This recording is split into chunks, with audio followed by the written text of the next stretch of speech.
সুদ ঘুষ নিয়ে কমিটির বিপক্ষে কথা বলছিল, তার জন্য ওনার চাকরি চলে গেছে। ইসলামে বিশ্বাসী মুসলমানদের জন্য সুদ হারাম, তবে এবার সেই সুদ ও ঘুষের বিরুদ্ধে কথা বলতে গিয়ে চট্টগ্রামে চাকুরি হারালেন এক মসজিদের ইমাম। দুঃখজনক হলেও ঠিক এমনই এক ঘটনা ঘটেছে চট্টগ্রামের বাইজিদস্ত গাইবী মসজিদের সাবেক ইমামের সাথে, যা নিয়ে গোটা এলাকায় চাঞ্চল্যের সৃষ্টি হয়। অনেকেই এ ঘটনার তীব্র নিন্দা জানিয়ে সামাজিক যোগাযোগ মাধ্যম ফেসবুকে ক্ষোভ ঝেড়েছেন। হুজুর আসার পরে ফজর নামাজে যেরকম লোক আগে কম ছিল এখন বাড়ি গেছে।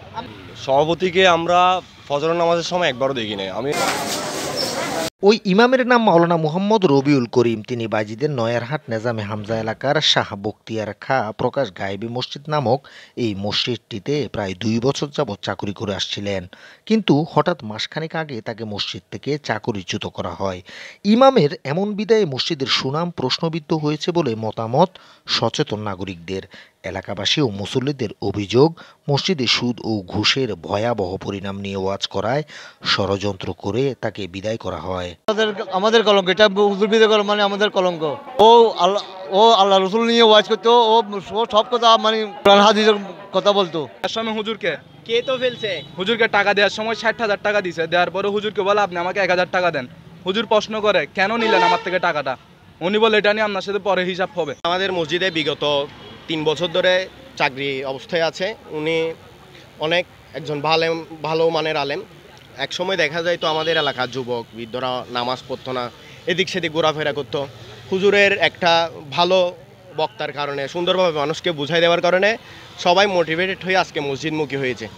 গত জুন মাসের 21 তারিখ রাতের অন্ধকারে মুসল্লিদের মতামত না নিয়ে ইমামকে এক প্রকার জোরপূর্বক দায়িত্ব থেকে অব্যাহতি দেন মসজিদ কমিটির সভাপতি ও সাধারণ সম্পাদক। এ সময় তাকে অগ্রিম বেতনও বুঝিয়ে দেওয়া হয়। যদিও অভিযোগ রয়েছে ওই বেতন থেকে 1,000 টাকা কমিশন নিয়েছেন মসজিদ কমিটির উপদেষ্টা মণ্ডলীর এক সদস্য। শুধু তাই না, খোঁজ নিয়ে জানা যায় সুদের সাথে সম্পৃক্ত থাকায় মসজিদ কমিটির কয়েকজন সদস্য তখন চটে যান ওই ইমামের উপর। ফলে দিনের আলো বাদ দিয়েই রাতেই বিদায় জানানো হয় তাকে। ঠিক মঙ্গলবার রাতে আমার রুমে আমাদের মসজিদের একজন উপদেষ্টা, উনি অনেক বিশ্বস্ত ছিল আমি ওনাকে বেশি মহাব্বত করতাম, বিশ্বাস করতাম। উনি এসে আমাকে বলছেন, হুজুর এখানে আগামী জুমা থেকে মারামারি হতে পারে, তো আপনাকে আমি মহাব্বত করি, আপনার একটা সম্মান আছে, আপনার সম্মানের কথা চিন্তা করে আমি আপনাকে বলছি আপনি চলে যান এখান থেকে। উনি যেহেতু আমার বিশ্বস্ত, ওনার কথা বিশ্বাস করে আমি চলে আসছি। তো আসার পর জানতে পারলাম এটা একটা চক্রান্ত বিষয়। আমি সবসময় মসজিদে হক কথা বলতাম, কাউকে ভয় করতাম না। এই কথাগুলো বলার আমার মনে হয় আমার কথাগুলো তো সহ্য হয় না, আমার প্রত্যেকটা কথা ওদের বিস্ফোরণের মতো কাজ করে। অভিযোগের বিষয়ে জানতে ও ইমাম সম্পর্কে প্রশ্ন করতে সরাসরি উক্ত স্থানে গেলে নামাজ শেষ হওয়ার 1 ঘন্টা পরেও সাংবাদিকদের উপস্থিতি টের পেয়ে মসজিদ থেকে বের হননি সভাপতি ও সাধারণ সম্পাদক। পরে একটা সময় দুজন কৌশলে একসাথে বের হন, ফলে সাধারণ সম্পাদকের বক্তব্য নিলেও নেওয়া যায়নি সভাপতি শাহেদ আলীর বক্তব্য চাওয়ায় উল্টা তিনি হুমকি দেন প্রতিবেদককে। কথা বলতে হলে প্রতি মিনিট 5,000 টাকা করে লাগবে বলেও দাবি করেন তিনি। এদিকে হুজুরকে ঠিক কী কারণে চাকরিচ্যুত করা হয়েছে এমন প্রশ্ন করা হলে কোনো সদুত্তর দিতে পারেননি মসজিদ কমিটির সাধারণ সম্পাদকও।